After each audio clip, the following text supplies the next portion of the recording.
আসসালামু আলাইকুম। আজকে একটা খুব গুরুত্বপূর্ণ বিষয় নিয়ে আলোচনা করব। এটা আমাদের ব্যক্তিগত জীবনে সবচেয়ে গুরুত্বপূর্ণ বিষয়। এটা প্রত্যেকটা মানুষেরই জানা দরকার এবং শেখা দরকার। ভবিষ্যতের জন্য সাবধান হওয়া দরকার এবং কি কাজগুলো করতে হবে, আমাদের প্রিপারেশন কিভাবে নিতে হবে যাতে আমাদের একটা সন্তান হয়। গুরুত্বপূর্ণ একটা জিনিস প্রত্যেকটা মানুষের জীবনে। আজকের আলোচনা থেকে আমি যতটুকু সম্ভব আমি সঠিক ধারণা দেওয়ার চেষ্টা করব।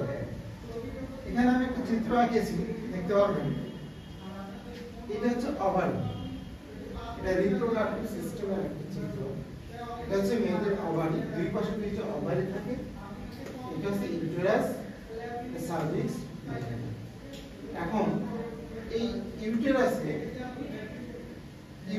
এসে জাইগোট হয় একটা শুক্রাণু এবং ডিম্বাণু।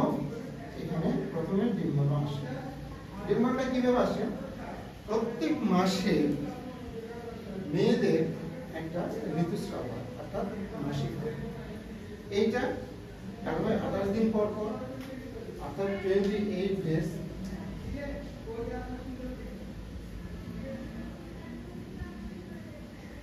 প্রত্যেক মাসে 28 দিন পর যাদের মেনস্ট্রুয়াল সাইকেলটা হয় তারা হচ্ছে কি রেগুলার, অর্থাৎ সবচেয়ে ভালো সুবিধাবান মহিলা। কিন্তু যাদের 28 দিন পর পর হয় না, এটা পরিবর্তন হয়, 28 দিনের কম বেশি, 21 দিন, 22 দিন, 25 দিন, 30 দিন, এরকম যাদের হয়ে যায় তাদেরকে বলা হয় ইরেগুলার। আর ইরেগুলার গুলোর মধ্যে সবচেয়ে বেশি সমস্যা, প্রবলেমটা দেখা দেয়।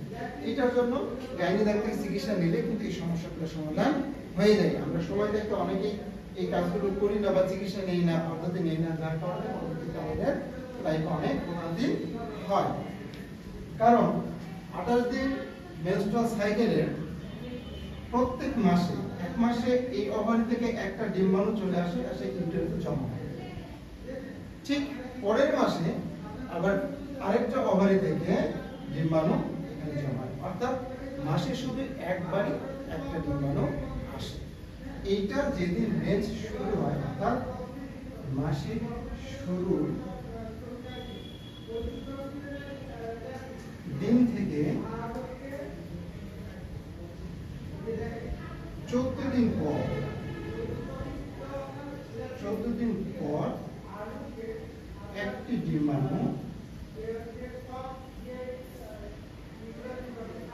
ডিম্বাণু ইউটেরাসে এসে প্রবেশ করে।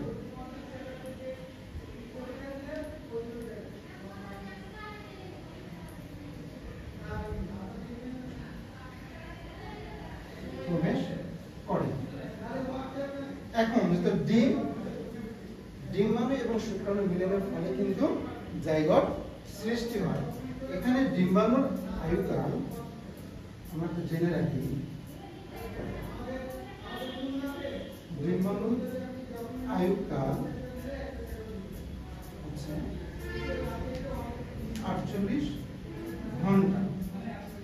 অর্থাৎ একটা ওভারি থেকে ডিম্বাণু যখন ইউটেরাসে এসে অবস্থান করে তখন এখানে সে 48 ঘন্টা পর্যন্ত জীবিত থাকে, কর্মক্ষম থাকে। এই 48 ঘন্টা যদি কোনো শুক্রাণু সেখানে মিলিত হয় তাহলে কিন্তু জাইগোট সৃষ্টি হবে, অর্থাৎ বাচ্চা জন্ম হবে। এবং শুক্রাণু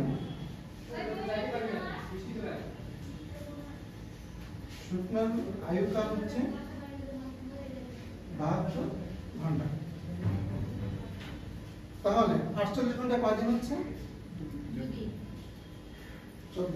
2 দিন। 2 দিন। আর 72 ঘন্টা কতদিন হচ্ছে? 3 দিন। তাহলে 3 আর 2 5 দিন। অর্থাৎ রিপ্রোডাক্টিভ সিস্টেমটা হচ্ছে কি, আমরা যে বাচ্চাটা জন্ম নেবে এর মূল সূত্রটা হচ্ছে 5 দিন। অর্থাৎ মাসে এমন এক দম্পতি আছে তারা 10 বছর, 20 বছর, 15 বছর একসঙ্গে সংসার করছে, একসঙ্গে থাকছে, অর্থাৎ কখনোই এই 5 দিনের মধ্যে মেলামেশা করছে। টাইমটা আবার হয়ে যাচ্ছে, হয় 5 দিন আগে অথবা 5 দিন পরে। কারণ ডিম্বাণু এসে স্থায়ী এখানে থাকবে 48 ঘন্টা, এই 48 ঘন্টার মধ্যে যখন শুক্রাণু আসবে, এসে যখন এখানে মিলিত হবে, তখন তো জাইগোট সৃষ্টি হবে। অর্থাৎ এখানে একটা এন আছে, হ্যাঁ, শুক্রাণু আর একটা এন যখন এসে মিলিত হবে, তাহলে কি হবে? 2n তৈরি হবে। আর 2n হলে জাইগোট, আর জাইগোট থেকেই শুরু হবে একটা ভ্রূণ, একটা নবজাতক সৃষ্টি। এখন সবচেয়ে বিষয়টা হচ্ছে কি, যাদের রেগুলার অর্থাৎ 28 দিন পর পর মেন্স হয়, তাদের কিন্তু 14 দিনে এখানে এসে অবস্থান করে ডিম্বাণু। অর্থাৎ এই 14 দিনের সঙ্গে যদি 14তম দিন ডিম্বাণু সে ইউটেরাস যখন পৌঁছবে, এই 14তম দিনের সঙ্গে এই 5 দিন বিয়োগ করতে হবে, তাহলে কত হয়? 9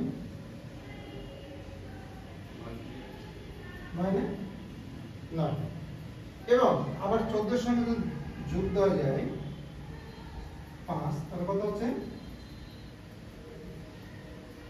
19, তাই না? তাহলে 19 থেকে 9 বাদ দিলে কত হয়? 10। 19 থেকে 9 বাদ দিলে 10 দিন। এই 10 দিন সময়টাকে আছে ফার্টিলাইজ টাইম বলা।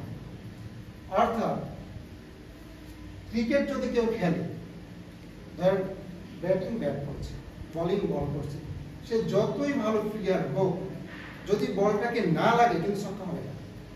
যদি ব্যাট একটু আগে তুলে তাহলে কি হবে? উইকেট পড়ে যাবে, সে আউট। এবং বোলিং যতই ভালো, যদি ঠিক মতো বলটা দিতে না পারে, টাইমিং না হয়, তাহলে ছক্কা হবে না, উইকেটও থাকবে না। জাস্ট বাস্তব জীবনটা এইরকম।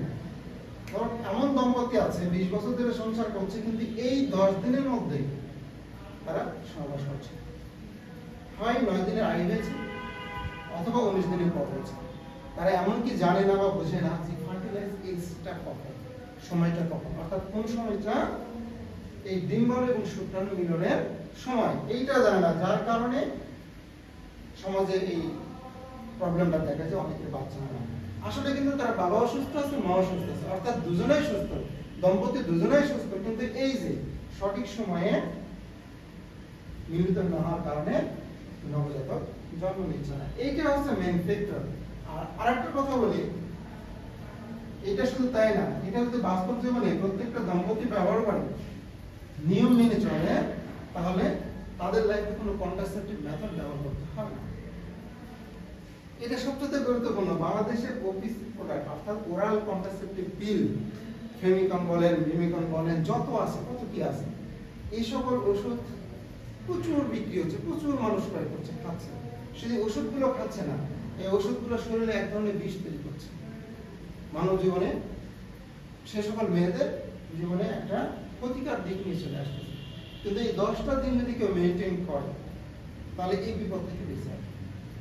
হ্যাঁ, অর্থাৎ তাদের কোনো কন্ট্রাসেপটিভ মেথড ব্যবহার করতে হবে না, কোনো ধরনের পদ্ধতি ব্যবহার করতে হবে না। জাস্ট এই 10টা দিন যদি সে মেনটেন করতে পারে, অর্থাৎ যদি কেউ বাচ্চা নিতে না চায়, একটা কথা বলি, বাংলাদেশে ম্যাক্সিমাম বাচ্চাগুলো ভুল করে,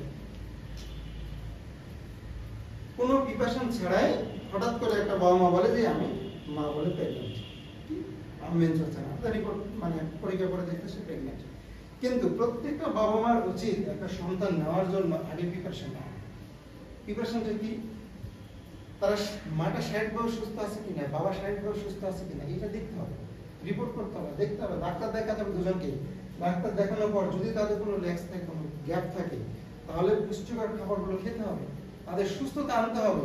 যখন বাবা এবং মা উভয় যখন সুস্থ হবে, সুস্থ থাকবে, ওই সময় যদি তারা এই টাইম নিয়ে 10 দিনের মধ্যে যদি মিলিত হয়, তারপর আমি স্পেশাল ভাবে বলে দিই 14তম দিন অর্থাৎ মাসিকের 14তম দিনটা হচ্ছে কি সবচেয়ে গুরুত্বপূর্ণ। অর্থাৎ আমি আরো স্নানি যদি বলি, অর্থাৎ 12, 13, 14, 15 এই কয়টা দিন যেনারা বাচ্চা নেবেন এই কয়টা দিন ট্রাই করবেন। যাদের দীর্ঘদিন ধরে বাচ্চা হচ্ছে না তারা এই কয়টা দিন ট্রাই করবেন, আশা করি তারা এই হতাশা থেকে মুক্তি পাবে। এইটা আমার গুরুত্বপূর্ণ একটা তথ্য। পাশাপাশি আরেকটা বলি, যেনারা বাচ্চা নিতে চান না অথবা তারা লাইফটাও লিড করবেন, পরবর্তী বাচ্চা নেবেন সময় অনুযায়ী, তারা এই 10টা দিন মেনটেন করে 10টা দিন বাদ দিয়ে চলাফেরা করবেন। দাম্পত্য জীবনে কোনো কন্ট্রাসেপটিভ মেথড ব্যবহার করতে হবে, অর্থাৎ তাদের কোনো বাচ্চা আসবে না। যখন তারা চাইবে তখন তাদের বাচ্চাটা হবে। অর্থাৎ বাবা মা যখন সুস্থ হবে, সুস্থ সময়ে যদি কোনো বাচ্চাটা নেওয়া যায় সেই বাচ্চাটা সুস্থ সবল হবে, মেধাবী হবে, সব দিক দিয়ে ভালো থাকবে। কিন্তু ম্যাক্সিমাম আমাদের দেশের মানুষ এই নিয়মগুলো জানে না, কোন সময় মেলামেশা করলে বাচ্চা হবে সেটা জানে না। তারা উল্টাপাল্টা কিছু জানে, যে এই ভুল করে বসে, যার কারণে ম্যাক্সিমাম বাচ্চা আসে কি ভুল করে, যে আমার একটা বাচ্চা আছে 1 বছর বয়স হতে আরেকটা বাচ্চা আছে, এটা ভুল করে। কিছু বললে কি ভুল করে, শিক্ষিত মানুষ, সে অনার্স মাস্টার্স পাস সব শিক্ষিত, কিন্তু এই জায়গায় জীবনের সবচাইতে গুরুত্বপূর্ণ জায়গায় সে ভুল করে বসে থাকে। সো আমি চাই আজকে এই ভিডিও থেকে, এই ভিডিওটা দেখে সবাই উপকৃত হবে এবং এই ভুলটা হবে না। এবং এখানে যখন ডিম্বাণু এবং শুক্রাণু মিলন হবে, অর্থাৎ প্রতি মাসে শুধুমাত্র, অর্থাৎ মেয়েদের যখন 12 বছর অর্থাৎ যখন মাসিক শুরু হয় তখন থেকে যতদিন মেন্স থাকে, অর্থাৎ বাংলাদেশের হিসাব অনুযায়ী ধরি 12 থেকে 45 বছর, এই সময় মেয়েদের ঋতুস্রাবটা থাকে। এই সময়ে প্রত্যেক মাসে কোনো মাসে এখান থেকে আসে একটা ডিম্বাণু, পরের মাসে এখান থেকে ডিম্বাণু আসে এবং শুক্রাণু এখানে ডিম্বাণু এসে ওয়েট করে। কোটি কোটি শুক্রাণু ডিম্বাণুর সাথে মিলিত হওয়ার চেষ্টা করে। শুধুমাত্র একটি শুক্রাণু এসে এই ডিম্বাণুর সঙ্গে মিলিত হয়ে জাইগোট সৃষ্টি করে, অর্থাৎ এখানে 2n গঠিত হয়, তখন বেবি হয়। কোনো কারণবশত, কোনো ভুলবশত যদি একটা জায়গায় 2টা শুক্রাণু প্রবেশ করে এখানে ডিম্বাণুর সঙ্গে মিলিত হয়, তখন যমজ বাচ্চা হয়। আমরা বুঝি না যমজ বাচ্চা কেন হয়। একটা শুক্রাণু ডিম্বাণুর সঙ্গে মিলিত হয়, তাদের একটা বাচ্চা হয়, কিন্তু যখন 2টা শুক্রাণু প্রবেশ করে তখন যমজ, কারণ 3টা 4টা এরকম দেখবেন যমজ বাচ্চা হয়। এজন্য যমজ বাচ্চাগুলো প্রায় সেম দেখতে, প্রায় সেম হয়। এখানে 4 থেকে 5 দিন, এখানে যখন শুক্রাণু ডিম্বাণু মিলিত হয়, এখানে 4 থেকে 5 দিনের মধ্যে প্লাসেন্টা তৈরি হয়, যেটাকে আমরা অমরা বলি। ক্লাস 9-10 এর বইয়ে রয়েছে অমরা, তাই না? অমরার কাজ কি, অমরার কাজটা কি, এই সেদিনই তোমাদের পড়ালাম। এই অমরাটা সবসময় থাকে ইউটেরাসের হয় এই ওয়ালের দিকে, নাহলে এই ওয়ালের পাশে অথবা উপরের দিকে। কিন্তু যদি এইটা আবার নিচের দিকে চলে আসে তাহলে এটা বলা হয় লো লাইং প্ল্যাসেন্টা।